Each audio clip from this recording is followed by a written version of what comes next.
주의 사랑으로 축복합니다. 예. 이렇게 오래간만에 뵙는 분들도 있고 그래서 제가 너무 반갑고 또 감사한 마음입니다.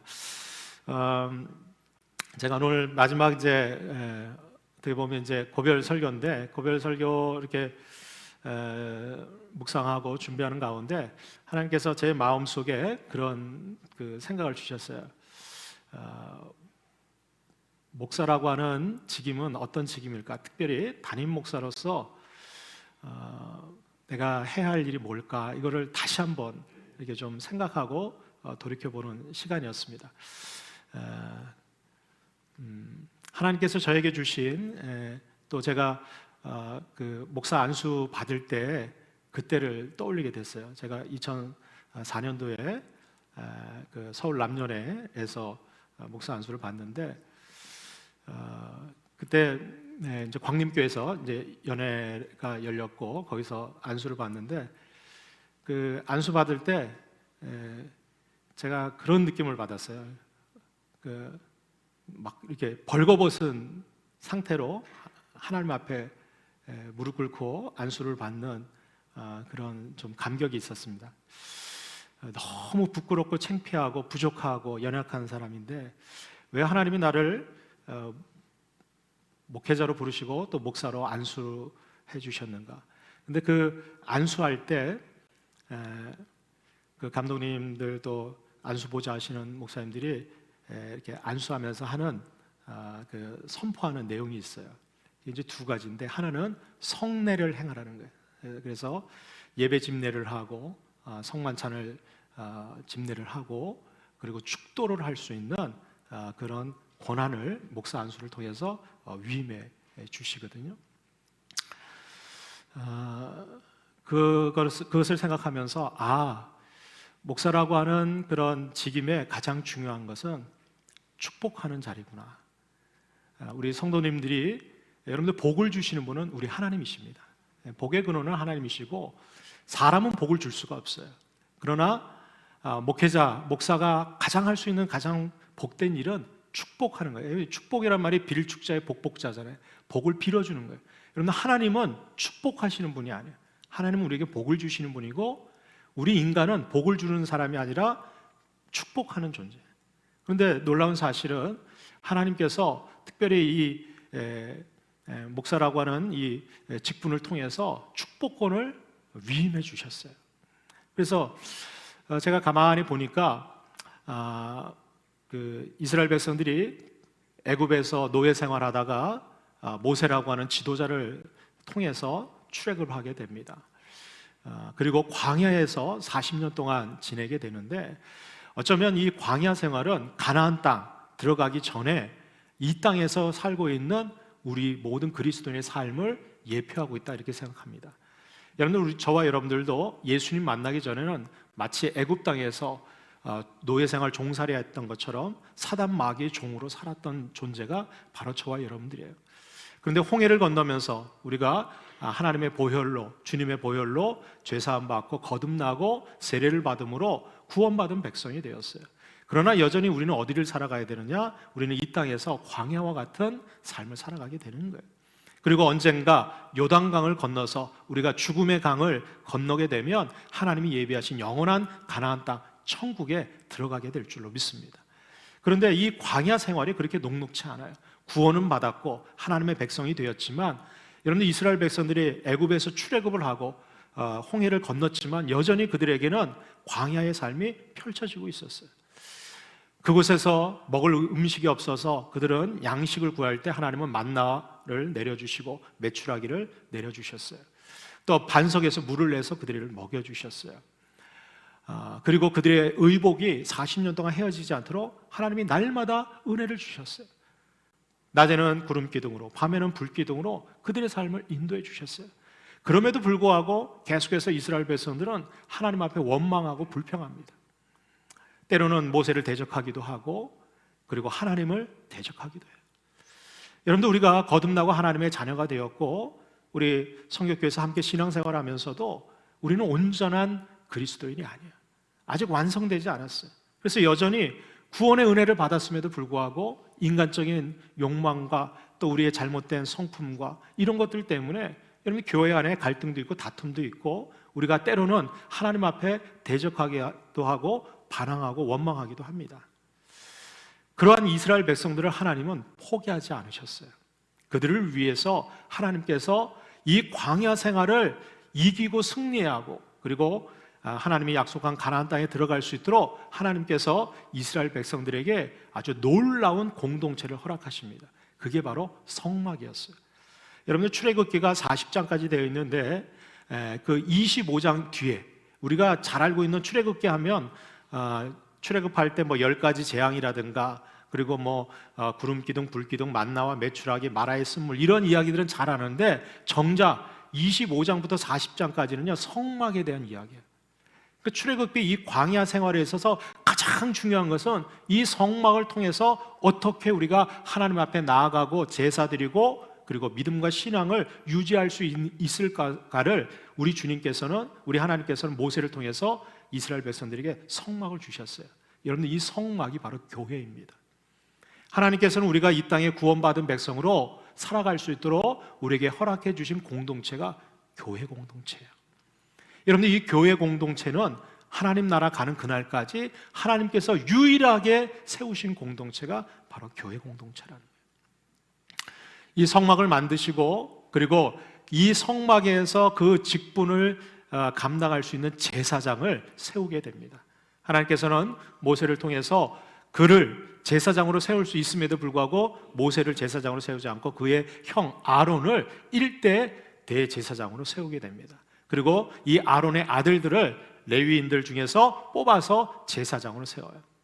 그리고 나서 하나님께서 이 제사장 위임식을 성막에서 제일 먼저 행하세요. 위임식을 할 때 일주일 동안 정결 예식을 다 거행하고 그리고 이 아론을 대제사장으로 세운 다음에 제일 먼저 이 아론에게 위임하신 일이 뭐냐? 이스라엘 백성들을 위해서 축복하라는 거였어요. 민수기 6장 22절로 23절 그리고 27절에 보면 여호와께서 모세에게 말씀하여 이르시되 아론과 그의 아들들에게 말하여 이르기를 너희는 이스라엘 자손을 위하여 이렇게 축복하라 그래요. 그러면서 구체적으로 어떻게 축복해야 되는지를 쭉 말씀해 주시고 난 다음에 27절에 보니까 그들은 이같이 내 이름으로 이스라엘 자손에게 축복할지니 내가 그들에게 복을 주리라. 할렐루야. 그래서 여러분들 제사장인 이 아론과 그의 아들들이 이스라엘 백성들을 축복할 때 하나님께서는 어떻게 해요? 내가 복을 주겠다는 거예요. 그런데 여러분들 이 놀라운 말씀이 여러분들 신약 시대에도 그대로 이어지고 있는 것을 보게 돼요. 여러분들 그렇게 말 많고 탈 많았던 이스라엘 백성들 때로는 황금 송아지를 만들어 놓고 거기에 경배함으로 인해서 우리를 인도해낸 신이 바로 이 송아지라고 들떠서 막 축제를 벌였던 이스라엘 백성들. 여러분들 모세가 호렙산에서 내려와서 그걸 보고 어떻게 십계명은 두 돌판을 깨서 말이죠 그 우상 숭배하는 자들을 말이죠 진멸하고 하나님께서 얼마나 분노가 이르셨는지 이 백성 안 되겠다. 내가 이 백성 다 죽여버리고 모세 너를 통해서 새 민족을 만들어서 내 나라를 이어가겠다고 하실 때 여러분들 이 모세가 하나님 앞에 중보기도해요. 그의 목숨을 걸고 내 생명책에서 내 이름이 지워지는 한이 있어도 이 백성 하나님 버리시면 안 된다고. 하나님께서 뜻을 돌이키셔서 그래 내가 이 백성 데리고 같이 가겠다 말씀하세요. 여러분 하나님은 우리를 포기하지 아니하십니다. 우리가 어떠하든 우리가 어떤 연약한 모습이든 중보하는 자들이 있으면 우리를 위해서 축복하는 자들이 있으면 여러분 하나님은 그 공동체를 포기하지 않으시는 거예요. 모세가 이스라엘 백성들을 위해서 여러분들 모세라고 마음에 불편함이 없었겠어요. 모세도 인간인지라 성질이 날 때도 있고 화가 날 때도 있었어요. 그러나 그 아론과 이 모세에게 하나님이 주셨던 이 축복권을 그들은 끝까지 합니다. 신명기의 대부분은 바로 하나님께서 모세에게 주셨던 그 말씀을 통해서 이 모세가 이스라엘 백성들을 축복하는 내용이에요. 신약시대에도 하나님께서 특별히 택해서 부른 종이 있었죠. 바로 사도 바울이었습니다. 그리고 사도 바울은 하나님이 보내주시는 소아시아 근동 지역을 다니면서 가는 곳곳마다 복음을 증거했고 그 복음을 들은 사람들이 교회가 생겼어요. 그게 바로 초대 교회들이에요. 사도 바울을 통해서 세워진 많은 에베소 교회, 데살로니가 교회, 고린도 교회 많은 교회들이 있었지만 유독 이 사도 바울의 마음 속에 정말 나의 기쁨이고 나의 면류관이고 나의 사랑이라고, 내가 주님 앞에 서면, 하나님 앞에 섰을 때 자랑할 자랑거리는 바로 여러분들입니다, 나의 면류관입니다 라고 했던 교회와 성도들이 있었어요. 바로 데살로니가 교회였습니다. 제가 이 신약성경 그 서신서를 쭉 이렇게 보면서 각 교회들마다, 초대 교회들마다 사도 바울이 보낸 편지의 맨 끝에를 봤어요. 근데 아주 놀라운 사실은 동일하게, 거의 조금 이제 차이는 있지만 거의 동일한 내용을 통해서 이 성도들을 축복하고 있는 것을 보게 되었습니다. 그래서 제가 오늘 마지막 고별 설교를 하면서 사도 바울이 이 데살로니가 교회를 향해서 줬던 마지막 축복의 말씀을 저도 여러분들을 축복하면서 권면하려고 합니다. 그 내용이 여러분들 하나님께서 아론을 통해서, 모세를 통해서 아론에게 축복하라고 했던 내용하고 너무나 똑같아요. 오늘 데살로니가후서 이 3장에 보면 바로 하나님께서 이 바울을 통해서 데살로니가 교인들을 축복할 때 그 축복했던 그 모든 것들이 이 데살로니가 교회에 하나님께서 이루시고 성취하신 것을 보게 됩니다. 저는 이 동일한 이 축복의 내용들이 우리 대전 선교교회 또 앞으로의 여러분들의 삶에 하나님께서 동일하게 이루시고 역사해 주시기를 주님의 이름으로 축복합니다.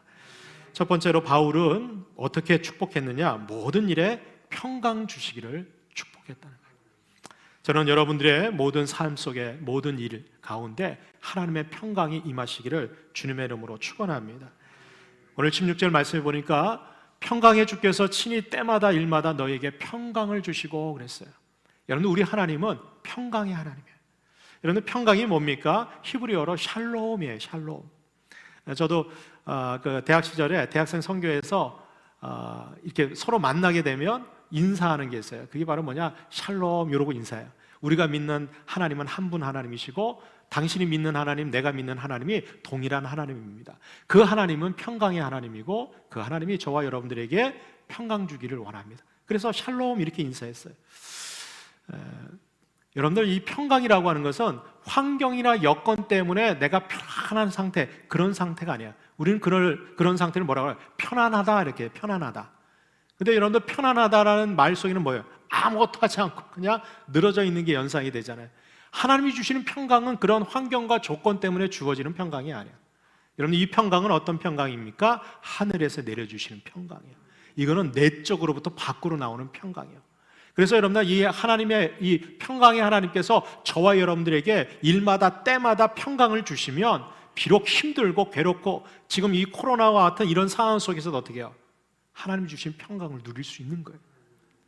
환경과 조건을 뛰어넘는 그런 평강이 바로 하나님이 주시는 샬롬의 평강이라는 거예요. 여러분들, 요즘 얼마나 힘들고 답답하고 그리고 미래가 불안합니까? 많은 분들이 두려움이 있을 거예요. 그러나 여러분, 어떤 일을 하든 언제든지 하나님의 평강이 여러분들에게 임하시기를 주님의 이름으로 축복합니다. 근데 문제는 평강의 하나님이 저와 여러분들에게 그 순간마다 일마다 평강을 주시는데 우리는 그 평강을 누리지 못하는데 문제가 있어요.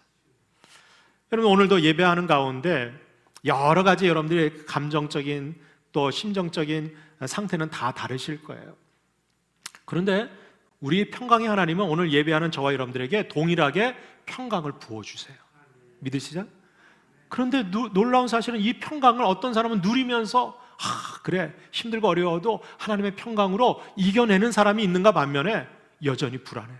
하나님의 평강을 주시는데도 나는 불안하고 나는 화가 나고 나는 어찌할 바를 모르고 평정심을 잃고 살아가는 분들도 많이 있어요. 왜 그럴까요? 여러분들, 부활하신 주님께서 제자들에게 제일 먼저 나타나서 그 다락방에서 문을 닫고 말이죠, 두려움에 떨고 있던 이 제자들에게 예수님이 제일 먼저 하신 말씀도 뭐예요? 평강을 너에게 주노라. 이 평강은 세상이 주는 것과 같지 않다는 거예요. 하늘에서 내려오는 평강이라는 거예요. 주님이 주시는 평강이라는 거예요. 근데 제자들은 여전히 그 평강을 주시고 주님께서 숨을 내쉬면서 그 성령으로 이렇게 평강을 주시는데도 그걸 누리지 못하는, 여전히 무섭고 두려운 거예요. 왜 그렇습니까? 여러분들 이 평강을 주실 때 그것을 내 것으로 받아들이고 소유하기 위해서 여러분들 기도가 필요한 거예요. 성령께서 이 평강 가운데 우리의 삶을 주장하실 수 있도록 여러분들 우리가 그걸 붙들어야 돼요. 여러분 평강이 임할 때 떠나지 않도록 붙드는 게 너무 중요한 거예요. 내 안에 있는 아픔과 두려움을 하나님께 다 보일 때 하나님의 생각을 만날 수 있어요. 그게 바로 뭐예요? 기도예요. 기도. 여러분들 불안하세요? 그런데 평강의 하나님께서 내 삶에 평강을 주실 것을 믿고 어떻게 해요? 하나님 앞에 기도하는 거예요. 불안한 거 다 고백하는 거예요. 어떻게 해야 될지 모를 때 그 모든 것을 어떻게 해요? 하나님 앞에 온전하게 다 고백하는 거예요. 그럼 우리 평강의 하나님은 야, 너 그거밖에 안 돼? 내가 너를 어떻게 해줬는데 그렇게 질책하지 않으세요. 그러면 어떻게 하세요?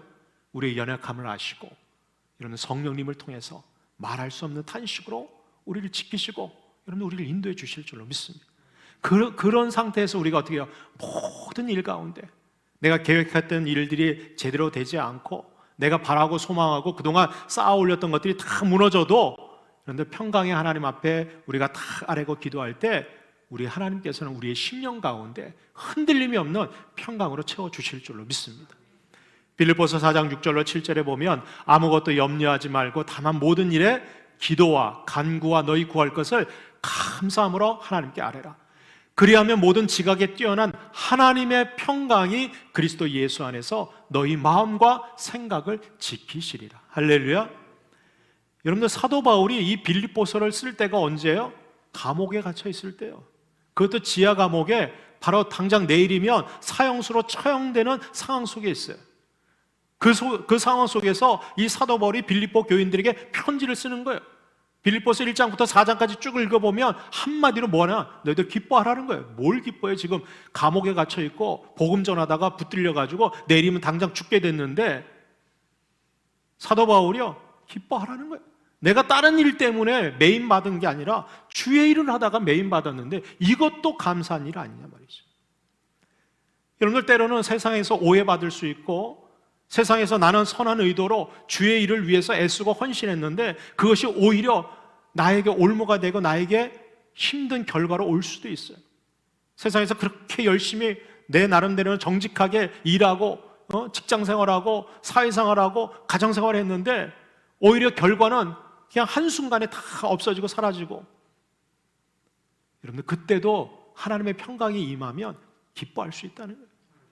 사도 바울이 감옥에 갇혀 있으면서 오히려 빌립보 교회 교인들을 걱정하면서 너희들 기뻐하라는 거예요. 염려 근심 걱정하지 말고 오직 기도와 간구로 하나님 앞에 감사함으로 아뢰라는 거예요. 그러면 지금 감옥 속에서도 나에게 평강을 주시는 그 하나님의 평강이 빌립보 교인들에게도 동일하게 임한다는 거예요. 여러분 올해에도 이 코로나19 상황이 아마 백신이 개발이 됐지만 접종이 되지만 올 가을이나 올 한 해는 계속 이 코로나랑 계속 갈 거예요. 어쩌면 작년에는 이게 뭐지? 우리가 전혀 모르는 상태에서 허겁지겁 그냥 그때마다 이렇게 왔는데 이제는 1년을 더 그렇게 가야 돼? 아마 낙심되는 마음도 있을 거예요. 여러분들 그때마다 우리의 마음들을 다 하나님 앞에 아릴 때 하나님의 평강이 저와 여러분들에게 채워지게 될 줄을 믿습니다. 여러분들 그 이후에도 여러분 언제든지 우리 하나님께서는 우리의 생각과 마음을 지켜주세요. 그런 은혜가 있기를 주님의 이름으로 축원합니다.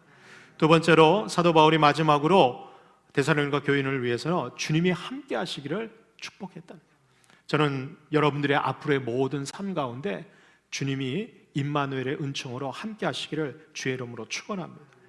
오늘 16절에 보니까 주께서 너희 모든 사람과 함께 하시기를 원하노라 했어요. 우리 감리교회 창시자이신 웨슬리 목사님이 98세를 일기로 돌아가실 때 마지막 임종할 때 그 웨슬리 목사님의 그 제자들 후진들이 와서 웨슬리 목사님한테 물었어요. 이제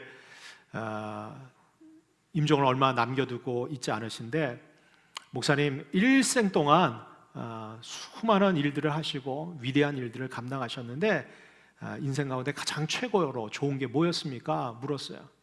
그랬더니 이 웨슬리 목사님이 고민할 것도 없어요. 두말할 것도 모든 것이 좋았다. 모든 것이 다 하나님의 은혜고 다 좋았다는 거예요. 그런데 그 가운데 최고로 가장 좋은 것은 주님이 나와 함께 하심이라 그랬어요. 그런데 하나님이 나와 함께 하시는 것, 그것이 최고의 선물이고 축복이었다는 거예요. 여러분들, 야곱이 형 에서를 속이고 장자의 축복권을 얻고 나서 그에게 찾아온 것은, 여러분, 일을 벌일 때는 몰랐죠. 근데 축복권 얻고 나니까 형 에서가 오는 게 너무 두려운 거예요. 이 형 에서가 오면 자기 그냥 놔두지 않을 거를 이 야곱이 너무 잘 알고 있는 거예요. 그러니까 엄마 그 리브가가 어떻게 해요? 빨리 피신을 시키는 거예요. 야, 너 지금 형 에서 오기 전에 빨리 외삼촌 저기 라반의 집에 가서 좀, 아마 그때는 며칠 있다가 와라. 형 내가 잘 얘기해가지고 마음 누그러지면 풀려지면 그때 와라. 근데 여러분들, 그 떠났다가 돌아오는 게 20년 걸렸어요. 20년. 야곱도 그때는 그 생각을 못하고 떠났겠죠. 근데 생각해 보세요. 자기 집을 떠나서 혼자 외로이 앞으로 어떻게 될지도 모르고 정처 없이 떠나다가 루스라고 하는 곳에 와서 그냥 너무 길이 머니까 하룻밤 자게 되는 거예요. 노숙하게 되는 거, 노숙. 평상시에 집에서 엄마의 사랑을 받고 말이죠, 따뜻한 잠자리에 먹을 거 편안하게 살았던 이 야곱이 말이죠, 집 나오면 개고생이에요. 이제 노숙하는 거, 노숙. 베고 잘 게 없으니까 어떻게 해요? 돌베개 하나 그냥 돌 갖다 놓고, 지금 목침 이런 거 생각하시면 안 돼요. 돌베개 하고 자면요 입 돌아갑니다. 근데 이 돌베개하고 피곤한 몸으로 마음은 얼마나 답답하고 우울하겠어요. 혼자 정처 없이 외롭고, 그 들판에서 말이죠, 맹수들 공격해 올 수도 있고. 그런데 지금처럼 가로등이 있겠습니까? 뭐가 있겠어요? 캄캄한 밤에 노숙하고 있었던 이 야곱, 야, 내 인생 어떻게 되나 막막하고 절망스럽고 너무 무섭고 외로울 때 그 꿈을 꾸게 돼요. 이런 하나님이 주시는 환상과 비전이고 계시예요. 하늘로부터 높은 곳에서 사닥다리가 쭉 내려오는데 누구에게 내려와요? 이 야곱이 잠자고 있는 데까지 쭉 내려오는 거예요. 그러니까 꿈속에서 가만히 보니까 하늘로부터 천사들이 어떻게 해요? 그 성경에 가만히 보세요. 천사가 내려왔다 올라갔다 계속 왕래하는 거예요. 야곱이요 깜짝 놀라서 깨요. 야, 이 루스 이 들녘에 나 혼자 있는 줄 알았더니 나 혼자 있는 것이 아니라 하나님이 나와 함께 하시는구나. 하나님이 나를 지켜주시고, 내가 비록 집은 떠나오고 부모님을 떠나오고 나 혼자 있다라고 생각했는데 내가 혼자가 아니구나. 하나님이 나와 함께 하시고 나를 지켜주시는구나. 거기서 제단을 쌓고 하나님 앞에 예배를 드려요. 그때 하나님께서 이 야곱에게 응답하십니다. 뭐라고 응답하십니까? 창세기 28장 15절에 보니까 내가 너와 함께해서 내가 어디로 가든지 너를 지키며 너를 이끌어 이 땅으로 돌아오게 할지라.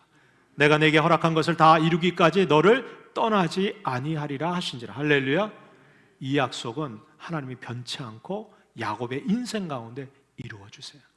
우리가 흔히 말할 때 이 야곱을 사기꾼, 도둑놈, 속이는 자 이렇게 여기는데요. 여러분들, 이 야코프이라고 하는 히브리어 원어를 보면요, 거기 이슈탐이라고 하는 그 히브리어를 썼어요. 제가 그거 보고 깜짝 놀랐어요. 여러분들, 이 야곱은요 완전한 자야. 하나님께서 완전한 자로 인정한 사람이 몇 사람 없어요. 욥, 야곱, 그리고 아브라함, 이 정도예요. 그러니까 여러분들, 이 야곱이요 하나님 앞에 이렇게 온전한 자로 인정받고 택함받을 수 있었던 거 다른 거 없어요. 여러분, 야곱이 우리가 인간적으로 보면 여러 가지로 평가할 수 있지만 그에게 있었던, 형 에서가 아닌 야곱에게 하나님이 복 주신 이유가 있어요.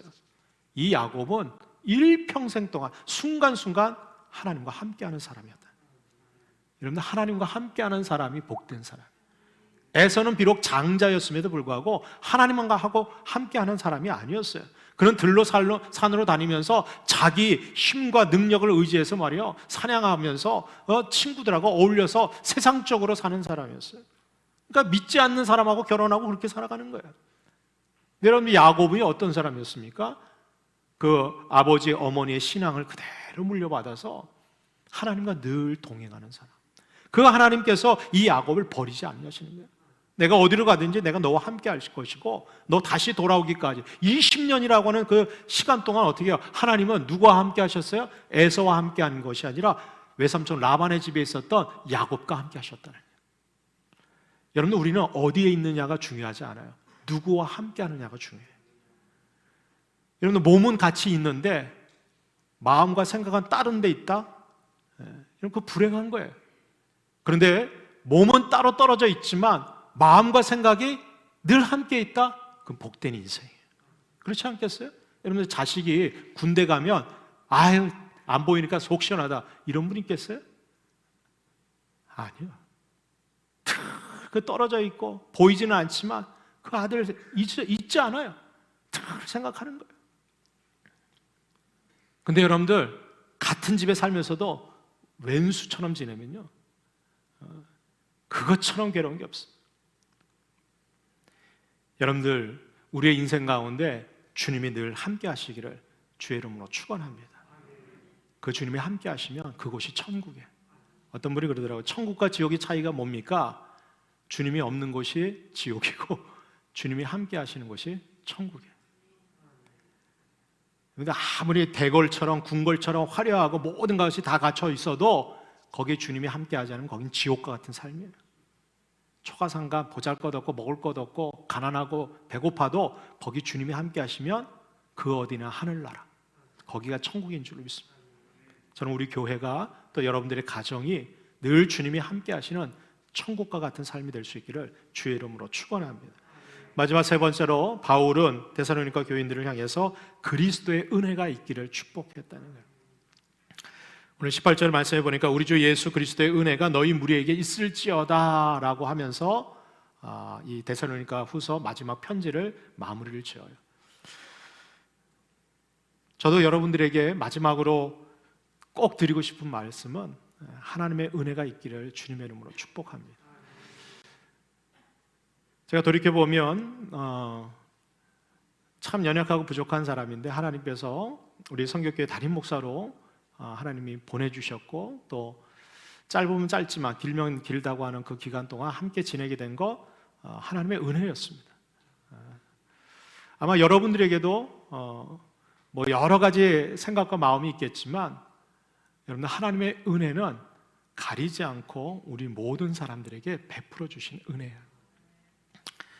고린도전서 15장 10절에 사도 바울도 자신의 삶을 돌이켜보면서 마지막 고린도 교회 성도들에게 이렇게 얘기하죠. 그러나 내가 나된 것은 하나님의 은혜로 된 것이니 내게 주신 그의 은혜가 헛되지 아니하여 내가 모든 사도보다 더 많이 수고하였으나 내가 한 것이 아니요 오직 나와 함께 하신 하나님의 은혜로라 그랬어요. 여러분, 사도 바울이 어떤 사람이었습니까? 부활하신 주님 만나기 전에는 그는 바리새인 중에 바리새인이었고 그의 배경은요 베냐민 지파였어요. 베냐민 지파는 왕족입니다. 사울 왕의 후손이에요.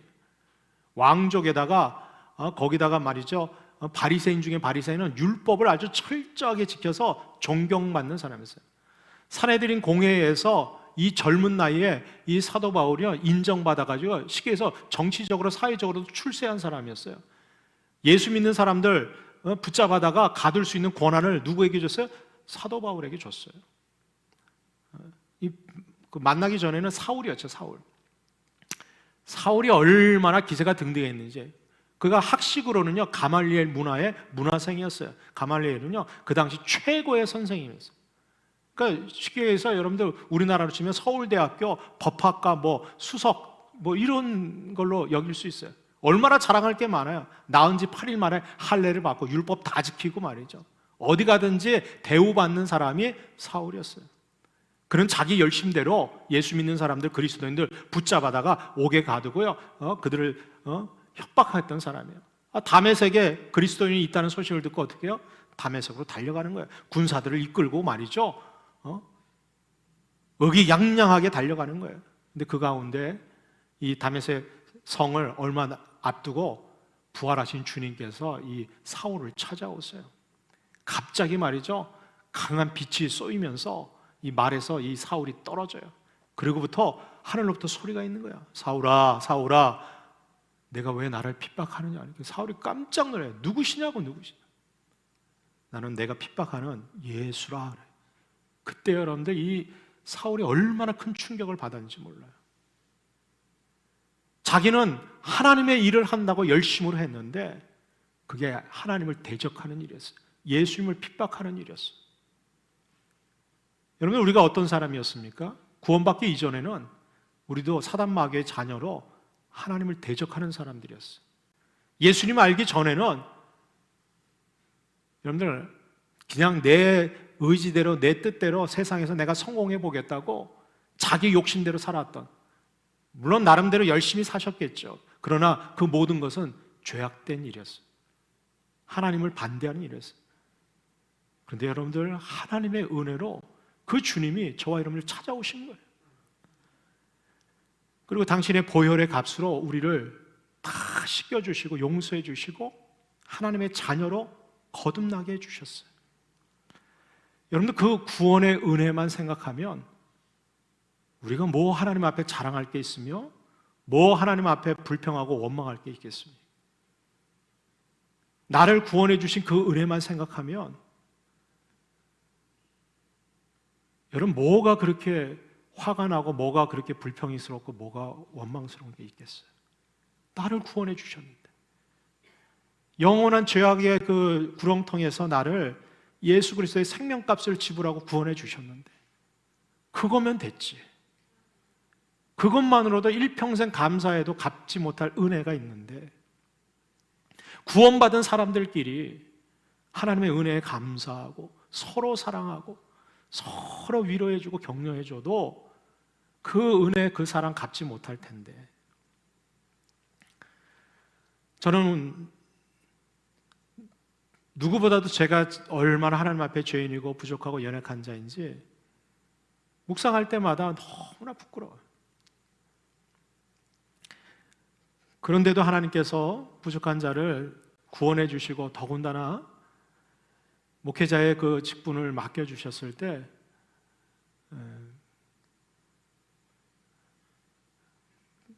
어떤 모습이든 하나님 앞에 감사할 것밖에 없다는 생각이